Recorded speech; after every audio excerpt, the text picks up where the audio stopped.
Good evening, everyone. My name is Dan, known as FAU for show from the FAUOwlsNest.com. We're doing a little something new here. I have some other people from the forum that we're going to talk about FAU football. We'll talk about what the fans want to see. We'll talk about, as fans, how we see the program moving forward, different things like that. So I guess we'll go ahead and introduce ourselves. We're going to try to do this once a week. We all have varying schedules. We'll try to do this once a week and then get stuff going. So I'll go ahead and have the other two introduce themselves. All right. Hi, everyone. My name's Aaron Albers, or commonly known as USMCL. I'm recently new to FAU football. Started going to games in 2011 when the stadium opened. So glad to be part of the FAU family as well as the forum family. All right, Dan. My name's Scott Rittensbacher, also known as Owl Family. I am apparently the hoary old veteran of this group and have been going to FAU football since 2001, the Slippery Rock game, for those of you old-timers who are getting on with this newfangled technology. Looking forward to it, and I think we're going to have a good time. Dan? All right. So we'll do a little bit of recap. One of the most exciting games. I mean, it seems every game we have this year is one of the most exciting games we ever had. But Owls hosted Western Kentucky, 45-38 win, down 31-14 at the half. Came out and really just manhandled the second half. So I think a couple of the things I was most pleased to say that really jump out is the play of running back Greg Buddy Howell. That guy is just an absolute beast. I don't know. I guess it was probably tough. It probably would have been tough to redshirt him or to pull the red shirt now. But, I mean, he ran with – I don't think we've ever had a running back that has been had that size and been that explosive as well. What do you guys think? I kind of think he looked a little bit Alfred-esque, but with more speed. Alfred was a bruiser. He just, you still watch him on the Redskins today. I mean, the guy, he's not the quickest back. He's not the quickest cuts, but, he hits you and you move forward 3 to 4 yards every time. And he kind of reminded me of that, but also, in my opinion, just a little bit faster, which is, hey, I'll take it in spades, I think what impressed me about Buddy Howell is that he actually protected the football going through the line compared to maybe Jay Warren a little bit more. Jay, I think, it's been a little, I'm trying to think of the word, maybe loose-handedly running through with the football as it goes through the line. I think that's why he's been losing the ball so many times and deservedly so lost his starting job because he's been very careless with the football. Buddy Howell is definitely, going to be the running back of the future for our program if he can stay healthy. Yeah, I think so. So that was definitely a pleasant surprise. Definitely a pleasant surprise. I really wasn't expecting much out of him. But one of the things that I was also concerned with, Western Kentucky was the second or third passing offense in the country. I thought, in the beginning of the game, we really obviously giving up 31 points, most of them or all of them through the air, I'm pretty sure. I'm glad to see we made some adjustments in the secondary, kind of took over, and also I'd say the defensive line kind of took over for most of for the second half. That was definitely promising to see. I was concerned losing Brandon Bryant, number 2, for the rest of the remainder of the year. I was a little concerned about that. I think what concerned me most, it took them almost a half to make those adjustments to the defense. I mean, I know Rock Tony, you got to make adjustments as you see them, but you got to start, especially with teams coming up like Marshall, Middle Tennessee State, and especially with the way UAB's been playing this season, you got to make those adjustments quicker than a half, because if we start playing like that at half in the second half, we're not going to make it to 6-6. So I'm not really sure what's with the slow starts, to be honest with you. I'm not, it almost seems to be indicative of the Owls. It seems like we're always behind the 8 ball, I don't know when that's going to change where, we actually put our foot on the gas from the beginning and never let it off. The kids seem to thrive on coming from behind and taking care of business once they're behind. And hopefully one of these days they're going to just realize they don't have to do that. So yeah, put it together from the start. Yeah, that would be from the start. I was, what else can you say about Lucky Whitehead though? Oh, man. Oh, yeah.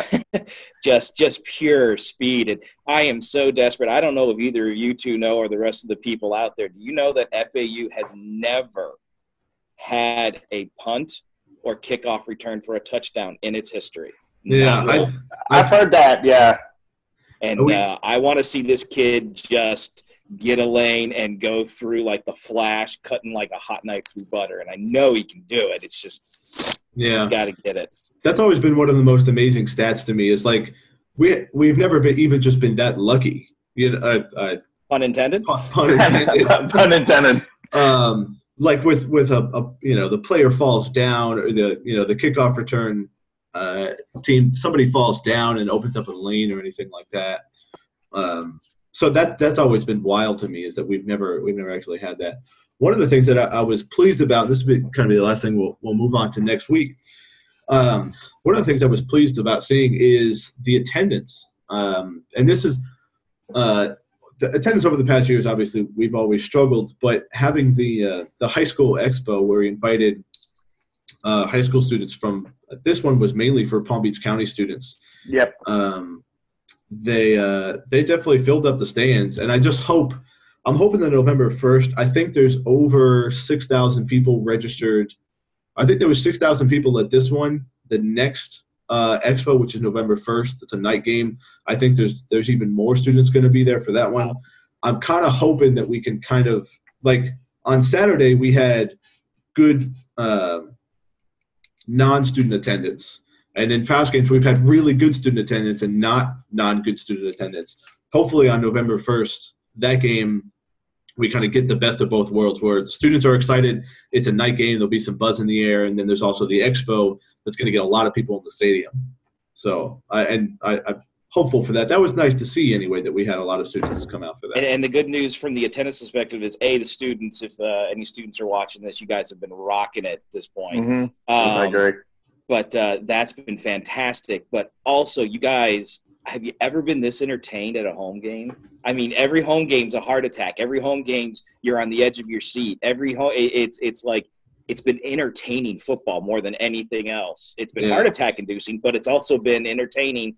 And thankfully, we've come out with wins. I think except for the Tulsa home game, which was not a heart attack game, was mainly a blowout. I think for UTSA and definitely Western Kentucky, there were heart attack games. I tweeted to Ken today that we had a nickname growing up, and still true to this day, for the Green Bay Packers. We call them the Cardiac Kids. And I said, I tweeted to Ken, maybe that's what nickname we should give this FAU football team, because they're going to give every FAU fan cardiac arrest by the end of the season if they keep playing like this. But also, besides the attendance for the Expo, I got to hand it to FAU Athletics, especially for making, game day sort of like a family event. I know you got the Rat's Mouth in front of the stadium, but they also got like family-friendly events right next to the Rat's Mouth, like the bounce houses and stuff for the kids to go around and do stuff before the game.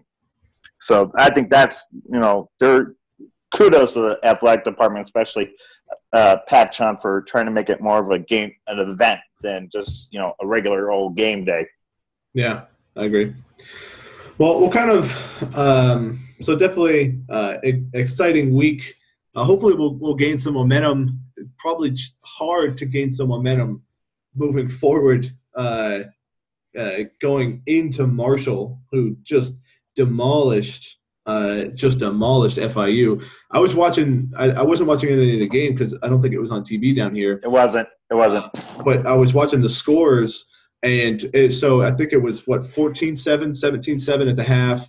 And then it was, I think, 17-7 going into the fourth quarter or late in the third. And then just like that, Marshall put up 20 points. And it was just a rout in like 4 or 5 minutes. Their quarterback, Rakeem Cato, is I think we've seen Alabama and we've seen Nebraska this year, but I think Cato was probably better than both of those quarterbacks. He's fast. He can run the read option. He's very, very fast, and he's got a great arm. Yeah, I agree. When we played him last year, he was definitely he kind of like torched our secondary, a little bit towards the end of the game. I think it was Cato that led that drive, that broke FAU fans' hearts with him in the field goal range. Mm-hmm. I'm still sick to my stomach about that damn pass. Too bad Keith was lost for the year for that game. Oh, I think. Yeah, but Cato is definitely, he's the heart and soul of that offense. They've got a kind of a dark horse Heisman candidacy going on for him. They've got some publicity for it. And, honestly, he should be considered. Everyone's kind of ragging on him because, your strength of schedule is terrible. Look who you played. Yes, but you know what? They're killing people. They are killing teams. It's not just, I think the FIU game was the closest score in the first half that they've had yet. And they kind of like took that and said, all right, enough of this. No. And just stomped a mud hole in them, which made me happy. Another thing, who doesn't love seeing FIU get beat? Another thing is their running back, I forgot his name, but their running back is a beast. I mean, he's huge. And I don't know much about FIU's run defense, but I mean, he just ran crazy all over FIU's run defense. So it's not, we have to worry about Cato running and passing the ball, but also when they hand the ball off, I mean, to me, they're other than Nebraska and Alabama, they're going to be definitely the most complete team, we faced all year. So it'll be a difficult task. It will be a difficult game. Like Scott said, people are going to rag on their schedule. You take a look at their schedule, maybe except for us as a school, and maybe possibly Rice, because Rice is a decent program. And I'm going to probably shock some folks here, but UAB, the way they're playing, UAB may give them a tough game. I mean, that's it. They've got probably 3 tough games on the schedule, and we're one of them. Yeah. Hopefully. That's if, for some odd reason, this team, after a great win, they always seem to get that road, they always seem to let the win leg or two on instead of getting ready for next week. And I think that's what Coach, Partridge and the staff has spent the bye week doing. It's like, you guys got to put this stuff in the rearview mirror and just keep your focus on this week's game. This game is huge on many levels because it's another ranked team that we're playing, and one we have a legitimate chance to beat. I may get flagged for this, but we're not in a position to beat the Nebraskas and Alabamas of the world. Yeah, not yet. Coach Partridge said in his press conference, and I really say, this is so huge from recruiting. Doc Holliday, their coach, that guy owns South Florida. You look at their roster; those are all South Florida kids there. So we can go up there and we can, beat them, give them a hell of a game, make them look, it's one of those things that the coaches can use then and say, hey, you don't got to go to West Virginia and be cold in order to play good football. Why don't you just stay home and mom and dad can come right up there and sit there and see your game. So this game is on many levels, many, many levels. Yep. And mom and dad can get a tan at the same time. Well, or roast to death like we did last week. Yes. Yeah. So I think I just lost my train of thought. One of the things I'm definitely looking forward to, because hopefully we don't – well, who knows? If we fall behind, we fell behind against Western Kentucky. But I'm hoping we can stay more consistent. We definitely have to win the turnover battle. We only had one turnover last game, and that was by Buddy Howell, but he seemed to shake it off. Definitely have to win the turnover battle. Probably, I would say, create 2 or 3 turnovers to have a chance. With our offense, I hope our offense gives us a chance by not turning the ball over. Yeah, mistake-free football in all aspects, keeping the rock, holding on to the ball, and then we got to force a turnover. I think you guys are both right. It's just you got to play mistake-free ball to beat a ranked team of this quality. And I think what also you got to do, I mean, I know Cato is a stud, rain to read option and all that. You got to keep him inside the pocket and keep him contained. And the defensive backs and our linebackers got to stick to their man as long as possible for our front four. Maybe a couple of our linebackers sneak in there and put a hit on them and, start getting Cato rattled a little bit, because if he continually gets pressured and hit as he's throwing the ball or sacked, that's going to take some of his offense off the table, because he's going to be worried about where that pressure is going to be coming from. Yeah. So we'll kind of turn our attention to what else is going on around Conference USA beside us. And I know Scott is pretty busy on the Conference USA message board. So we'll kind of what's going on, Scott? What else is going on? Well, we've kind of already touched on it a little bit. The pulse of the conference is Marshall's by far right now the best team out there. Middle Tennessee kind of is coming up as the second place team. Mm-hmm. And then, like Aaron said, UAB has stepped it up. I know they've been sort of the doormat of the conference for a long time. Mm-hmm. It ain't so this year. This new coach they've got is really ramping it up. After that, it's kind of a mess. It's just there's people everywhere. And, UnderdogDynasty.com is actually doing a voters poll, and it's the consensus is without a doubt, Marshall, Middle Tennessee, UAB, and then after that you've got all across the board, FAU, FIU. Right now, North Texas has sort of fallen to the bottom of the pit. They got beat which is shocking. Which is definitely shocking for a team. It really is, and we've historically owned North Texas. I think they've only won 2 games against us in our history throughout the Sun Belt Conference. So, and I was expecting big things from them. I thought that was going to be a really tough game for us this year. But now I'm looking at the schedule, against Conference USA for FAU, and we definitely have. I can see ODU being a move up team. Mm-hmm. We've got a very good shot at beating them. We've got a very good shot at beating North Texas. That's 5 wins. We just got to pull one out against Marshall, Middle Tennessee, or UAB, and unfortunately, that's the top 3. Yeah, I think to get to that 6 wins, which I think now with the extra bowls, with the Boca Raton, the Bahama, and I think the Miami Beach Bowl is now it's not a Conference USA Bowl anymore. No, it's not. I asked that to go. I think the American bought that. We kind of did a swapping sort of a situation. So I think if we get to 6 wins, we could definitely get to a bowl game. And the way I look at it is we got to win. We got to win out at home. So we got to beat UAB and Old Dominion, I think, is our last home game. Yeah.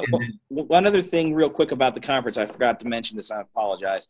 I don't know if you know this, but, with this new college football playoff, the top group of 5 conference, by many factors, gets the most money. And right now, Conference USA is the number 1 G of 5 conference, thanks to Marshall and some other good wins. So Conference USA was a fantastic move for us. And it's definitely at the top of the G5 conferences right now. Probably, Rail, the American, and Mountain West are sort of the 3 of us kind of move back and forth. So Conference USA is in good shape, and hopefully we'll get some more money out of it too. Yeah, we'll talk about all the move and other things that probably in another show. But I think if we win out at home, we just need to pull 1 win. Whether that's Marshall, probably not Marshall, but MTSU. I think we could have a legitimate chance, or even North Texas. I mean, if things this is being an Owl fan bias. If things go well, I think we could easily get to 6 wins, and then possibly even 7 if we beat MTSU or UNT.